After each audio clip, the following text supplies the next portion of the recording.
완도와 더불어 함께하는 완도 주사랑교회. 오늘 우리 주하나의 말씀은 마태복음 5장 38절에서 48절까지 말씀입니다. 마태복음 5장 38절에서 48절까지 우리 하나님의 말씀을 한 절씩 교독해서 읽겠습니다. 또 눈은 눈으로 이는 이로 갚으라 하였다는 것을 너희가 들었으나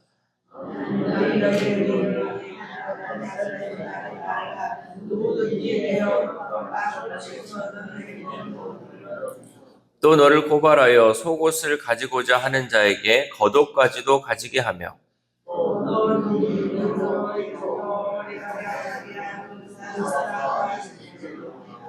내게 구하는 자에게 주며 내게 꾸고자 하는 자에게 거절하지 말라.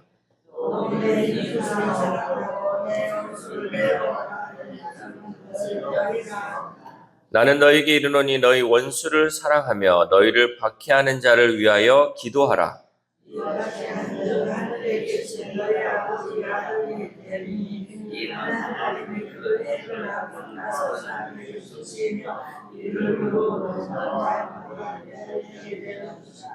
너희가 너희를 사랑하는 자를 사랑하면 무슨 상이 있으리요? 세리도 이같이 아니하느냐?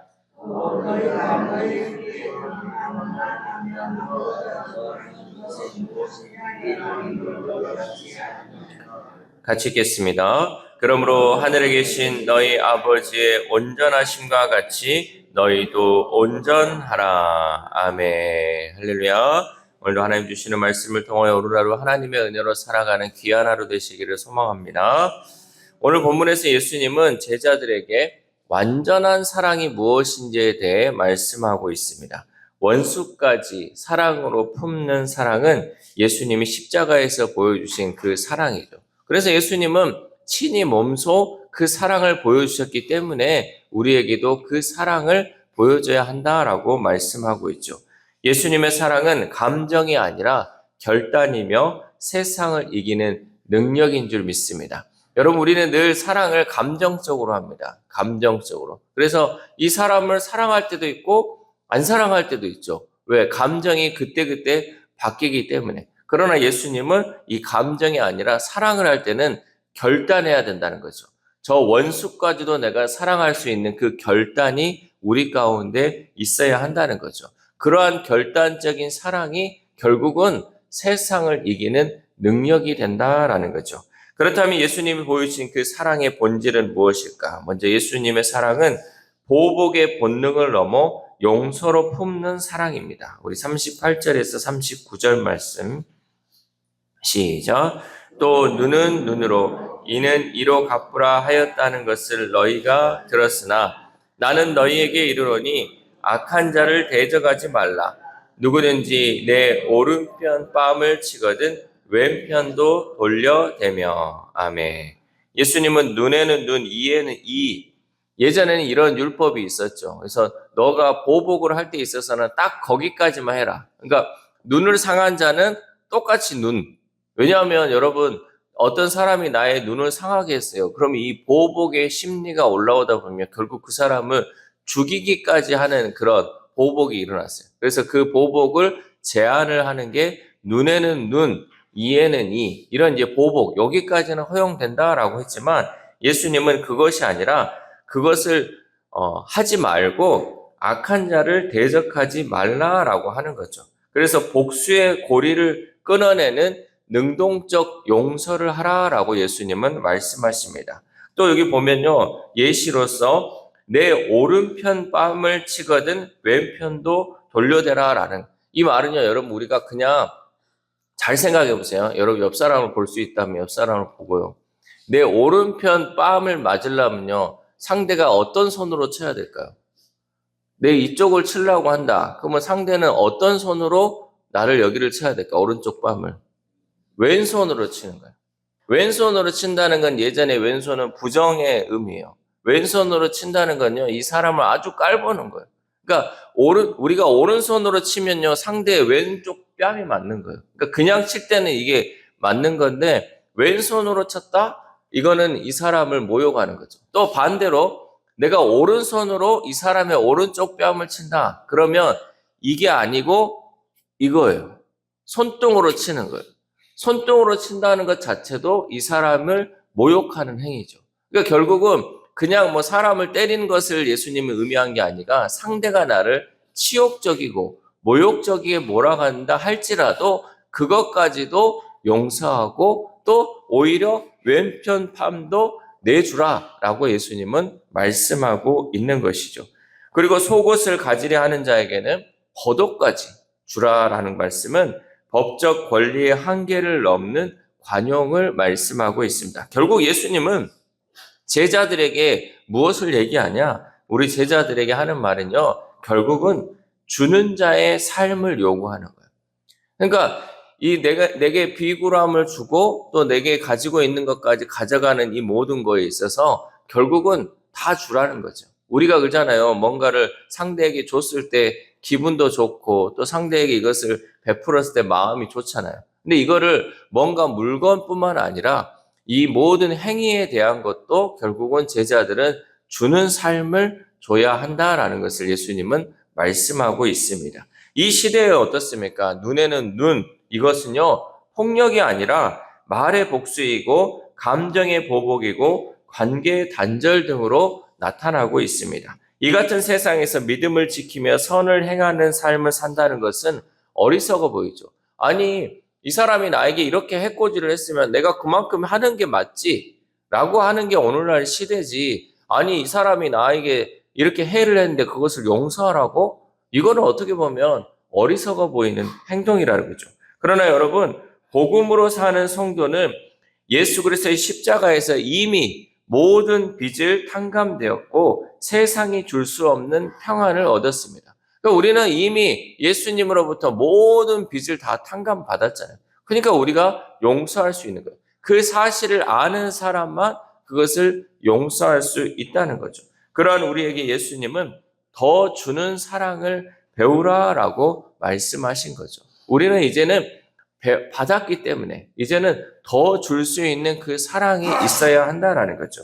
원망을 들을 때 축복으로, 또 강요를 받을 때 자발적 헌신으로, 요구받을 때는 넘치는 친절로 응답하는 것, 그것이 바로 예수 그리스도를 믿는 성도의 능력인 줄 믿습니다. 우리는 이러한 능력이 있어야 된다는 거죠. 그러니까 세상 사람들이 우리를 볼 때요, 저기는 왜 저렇게 하나? 그러나 그 가운데에서 사랑의 능력이 나타날 수 있다는 거죠. 또한 예수님의 사랑은 원수에게까지 흘러가는 사랑입니다. 우리 43절에서 44절 말씀 시작. 또 내 이웃을 사랑하고 내 원수를 미워하라 했다는 것을 너희가 들었으나 나는 너희에게 이르노니 너희 원수를 사랑하며 너희를 박해하는 자를 위하여 기도하라. 아멘. 예수님은 내 이웃을 사랑하고 내 원수를 미워하라는 그 세상의 규칙을 완전히 뒤집으셨죠. 그러니까 여러분, 우리가 이웃은 사랑하는 거 맞잖아요. 근데 원수는, 예전에는 원수는 미워하라고 했는데 이 원수까지도 이제 사랑해야 한다는 그 모든 세상의 질서를 예수님은 완전히 뒤집으셨죠. 예수님은 또한 원수를 사랑하며 박해하는 자를 위하여 기도하라라고 말씀하십니다. 여러분, 여러분을 힘들게 하는 자들, 또 여러분에게 원수되는 자들, 그 영혼들을 위해 기도하라는 거죠. 제가 농담처럼 얘기하지만 집에 왼수가 많잖아요. 그 왼수를 위해서 우리는 뭐 해야 된다? 기도해야 한다는 거죠. 그 왼수들을 우리가 용서하며 기도해야 돼요. 성경 말씀에 나오는 거잖아요. 우리를 박해하는 자를 위하여 기도하는 거. 이것이 여러분 예수님이 보여주신 그 사랑을 우리가 삶 속에서 실천해 가는 거. 용서되지 못하고 기도되지 않는 그 사람들을 위해서 기도한다는 거 얼마나 힘듭니까? 그러나 그것을 행할 때 우리는 제자의 삶을 살아갈 수 있다는 거죠. 여러분, 하나님의 사랑은요, 조건이 아니라 은혜입니다. 저 사람이 나를 사랑했으니 내가 이 사람을 사랑해야지, 이런 조건이 아니라 그저 은혜로서 그 사랑으로 품어야 한다는 거죠. 그러므로 원수를 사랑할 때 우리는 단지 예수님을 따르는 척하는 것이 아니라 예수님의 실제로 삶의 원리가 됨을 보여주어야 합니다. 예수 그리스도의 사랑은 이렇게 감정이 아니라 행동으로 드러나야 하는 거죠. 욕설에 축복의 말로 답하고 모함한 일을 위해 기도할 때 성령께서 우리의 내면을 새롭게 하시는 줄 믿습니다. 놀라운 것은 우리가 원수를 위해 기도하는 그 시간은요, 결국 우리의 영혼이 치유되는 시간이라는 거죠. 내가 원수를 위해 기도하다 보면요, 결국 누가 좋으냐? 내가 좋다는 거예요. 내 모든 것이 치유되는 역사가 있다는 거예요. 여러분, 괜히 예수님께서 이런 말씀을 하신 것이 아니에요. 하나님이 이런 말씀을 한 게요, 그냥 너가 참아라 이게 아니라요, 내가 기도하는 가운데 치유의 역사가 이루어진다는 거예요. 내가 그 영혼을 품고 기도할 때요, 하나님이 큰 은혜를 주셔가지고요, 내 모든 것이 치유된다는 거예요. 여러분, 내 마음에 이런 것을 담고 살면요, 결국 이 마음의 병이 내 육신의 병으로 와요. 그런데 이 마음의 병을 우리가 기도함을 통하여서 이게 다 해결되면요, 내 육신에 가지고 있었던 이 질병까지도 해결된다는 거죠. 결국은 우리가 남을 위해 기도하고 남에게 다 내어주는 이 모든 것이 나를 살리는 거예요. 내 영혼을 살리는 것이고 내 육신을 또한 살리는 길이라는 것을 우리는 잊지 말아야 한다는 거죠. 정치적, 세대적, 관계적 갈등으로 사회가 신음하는 이때에 우리를 통해서 예수 그리스도의 사랑이 전해져 깨어진 세상이 회복될 수 있기를 소망합니다. 내가 그러한 삶을 살면요, 이 깨어진 세상이 점점점 회복된다는 거죠. 나는 가만히 있는데 이 세상이 회복될 거라고 여러분 생각하지 마시고 내가 실천하며 나아가고요. 내 옆에 사람이 실천해 나가고 우리 가정이 실천해 나가면요, 결국은 이 사회가 예수님의 그 사랑으로 회복될 수 있다는 사실을 믿으시기 바랍니다. 마지막으로 예수님의 사랑은 우리를 하나님을 닮아가는 성숙으로 부르시죠. 우리 48절 말씀. 시작. 그러므로 하늘에 계신 너희 아버지의 온전하심과 같이 너희도 온전하라. 아멘. 예수님은 제자들을 향해 하나님의 온전하심을 닮아 온전하라고 말씀하시죠. 여기서 온전하다라는 이 말은요, 결함이 없는 상태가 아니라 목적지에 이르는 성숙함을 의미합니다. 그러니까 온전하다 그러면 그 목적지에 가는 성숙함을 의미한다는 거죠. 이 성숙은 여러분 절대 한순간에 이루어지지 않습니다. 우리가 예수님 닮고 하나님 닮고 싶어요. 하루아침에 되지 않는다는 거죠. 이 성숙이라는 것은 시간이 걸리는 거예요. 그때까지 이르기 위해서 계속 그 과정을 거쳐야 된다는 거죠. 여러분, 우리가 이제 제가 목사가 됐지만 목사가 바로 그냥 하나님 저 하나님 일 하겠습니다 해가지고 바로 목사가 안 되잖아요. 신학교에서 공부를 해야 되고 전도사 과정을 거쳐서 그 신앙의 훈련을 하고 목사 안수를 받아서 그 모든 과정 가운데 시간이 있고 성숙이 된 다음에 목사로서 쓰임 받는 거지. 그냥 내가 결단한다고 여러분들이 저 하나님을 할게요, 목사 할게요, 바로 될 수 없는 거잖아요. 마찬가지로 우리가 하나님의 제자, 예수님의 제자 되겠습니다 하는데 그게 바로 안 나타난다는 거예요. 그 결단이 있었으면 그게 익어가는 그 성숙의 시간이 된다는 거죠. 그러니까 하나님께서는 이 온전하라라는 것이 결국은 우리가 성숙된 길을 걸어가기 위해서 그 모든 시간과 인내, 또 여러 가지 것들 하나님의 말씀을 삶에 적용함을 통하여서 온전해지라라고 우리에게 말씀하고 있다는 거죠. 넘어지고 실패해도 또 애쓰며 노력하며 성실하게 주님이 가신 길을 따를 때 이 성숙이라는 목적지에 우리는 도달할 수 있다는 거죠.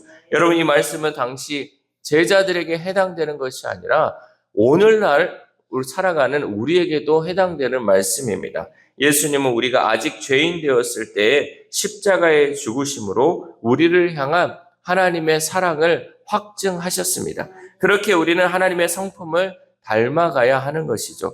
때로는 하나님을 닮기 위해 애쓰는 시간이 힘들어 포기하고 싶을 때도 있습니다. 하지만 이 믿음의 여정은 나의 권리를 주장하는 길이 아니라 하나님의 성품을 닮아가는 길임을 기억해야 할 줄 믿습니다. 그러니까 여러분, 우리가 예수 믿고 하나님의 자녀로 살고 하나님의 은혜로 살아가는데 여기에는 나의 권리를 주장하기 위해서 시간이 지남에 따라서 나의 권리를 주장하는 것이 아니라 이것은 하나님의 성품을 닮아가는 길이다. 가면 갈수록 우리가 성숙되면 어떻게 해야 되냐? 더 겸손해져야 된다는 거예요. 벼가 익을수록 고개를 숙이듯이 많은 열매를 맺고자 또 그 모든 것을 익어가는 자는 결국은 숙이는 거예요. 결국 숙이고 겸손해짐을 통해서 그 성숙을 드러내며 성숙의 열매로서 우리의 삶이 나타나야 한다는 거죠. 넘어져도 다시 일어나 주님을 따를 때 우리의 믿음이 더욱 견고해지고 성숙을 향해 한 걸음씩 나아가게 된다는 거죠. 그러므로 그 여정을 걷는 우리의 삶을 통해 하나님의 선하신 성품이 드러나고 많은 사람이 그 선하심을 보게 될 수 있기를 소망합니다. 사랑하는 수락교회 성도 여러분, 예수님은 우리를 완전한 사랑으로 부르셨습니다. 내 뜻을 앞세우던 삶을 멈추고 하나님의 성품을 닮아가도록 우리를 초대하고 계시죠.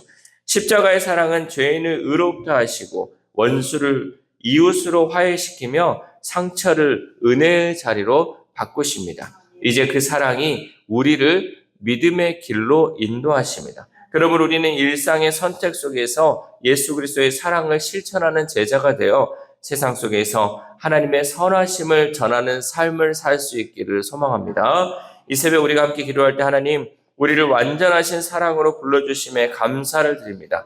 우리가 그 사랑을 깨닫고 날마다 하나님의 사랑 안에 거할 수 있게 해달라고 기도합시다. 또한 오늘 하루를 살아감에 있어서 내가 무언가만을 받기만 하는 삶이 아니라 예수님의 마음을 닮아 주는 자의 삶을 살아가는 저 여러분 되시기를 주님의 이름으로 소망합니다. 기도하겠습니다. 하나님 감사합니다. 오늘 우리에게 시간 주시고 또 물질 주시고 건강 주셔서 하나님 우리가 이 전에 나와서 하나님 말씀 듣게 하시고 기도할 수 있는 은혜 주심에 감사를 드립니다.